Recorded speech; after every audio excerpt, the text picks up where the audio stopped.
radio scolaire de l'établissement éducatif Annie vous présente une nouvelle rencontre avec les élèves de la deuxième année collège dont le sujet sera sur la marche verte, en débutant avec Zakaria Brada.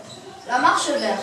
Le 6 novembre 1975, feu Hassan II, que Dieu ait son âme, a marqué l'histoire par le lancement de la marche verte.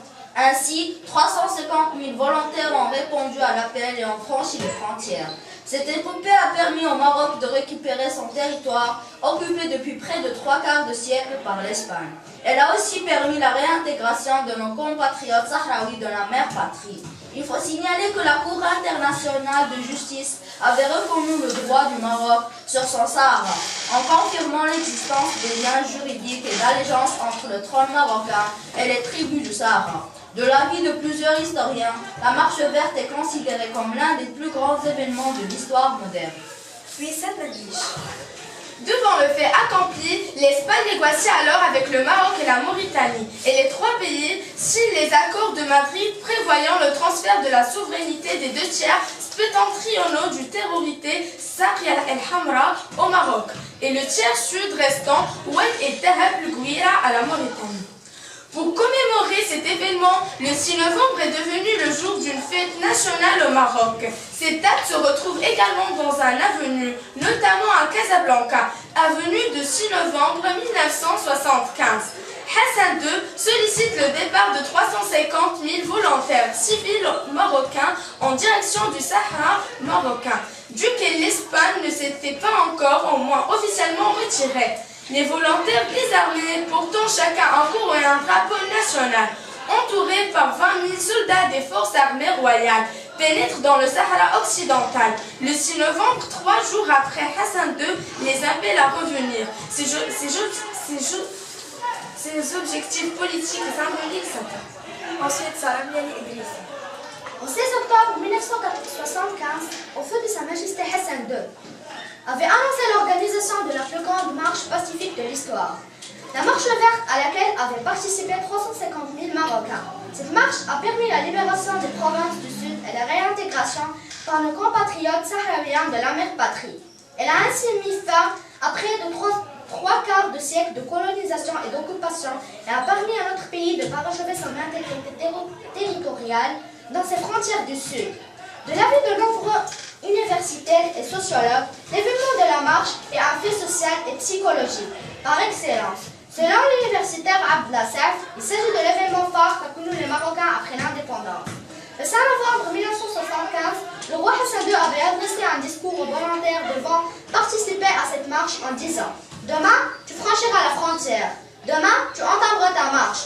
Demain, tu fouleras une terre qui est la tienne. Tu palperas des sables qui sont tiens. Demain, tu embrasseras un sol qui fait partie d'intégrance de ton cher pays. » C'est ainsi que 350 000 Marocains de toutes les régions du royaume avaient participé à la marche verte, dont 10% des femmes, outre des délégations d'Arabie Saoudite, de Jordanie, du Qatar, des Émirats Arabes Unis, d'Oman, du Soudan, du Gabon et du Sénégal, ainsi que le secrétaire général de l'organisation de la conférence islamique. Le nombre des participants équivalent au nombre de naissances au Maroc durant cette période. En fait, il n'a pas été difficile pour le vent de convaincre les citoyens marocains à se déplacer au Sahara. La relation était étroite entre le trône et le peuple. Ainsi, l'amour et le respect qu'éprouvent les Marocains à la personne du roi et au trône alawite a fait de la participation à la marche verte un devoir national.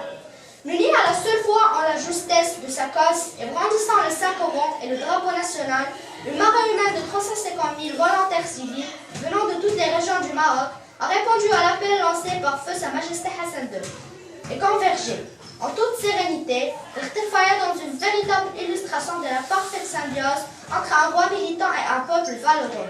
Cette grande marche populaire et patriotique a ouvert la voie à la libération des provinces du Sud, et ce, après que la Cour de La Haye ait confirmé l'existence de liens juridiques et d'allégeance entre les sultans du Maroc et les tribus sahraouiennes. Et finalement, Raïm Bekman. La marche verte est aussi une commémoration de la restauration du Sahara marocain, centrée sur le fait qu'il s'agissait d'une manifestation de masse d'un objectif stratégique. Organisée par le gouvernement marocain en novembre 1975 pour amener l'Espagne à céder le territoire du Sahara. la ressemblance urbaine indépendante qui était sous l'occupation espagnole. Marche verte ou la marche verte, organisée pour libérer le Sahara, en plus de la solidarité et la cohésion entre le peuple contre le colonisateur. Afin d'empêcher l'occupation de leur pays, ils se sont unis contre l'Espagne. Cette marche témoigne aussi de l'ingéniosité du roi unificateur qui était réussi de manière civilisée et pacifique à la faveur d'une convention ferme et en le droit au recouvrement des provinciens du Sud. À faire hiser le 28 février 1976 le drapeau national dans le ciel de Lyon, annonçant ainsi la fin de la présence coloniale dans le Sahara. Fin du sujet, merci pour votre attention.